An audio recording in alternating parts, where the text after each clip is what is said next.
что это за штуковина вообще у нас? Это что такое? Это тибетский гонг. Тибетский гонг, да?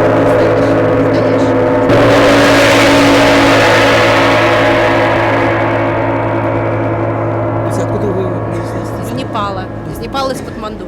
Да, из столицы Непала. Гималай, сердце Гималай. А сколько ему это? Что? Вы знаете, сколько ему?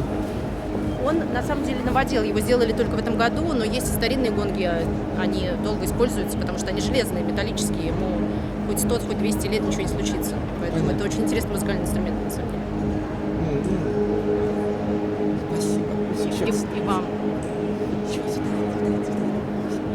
Всего удачи вам, спасибо До свидания. большое.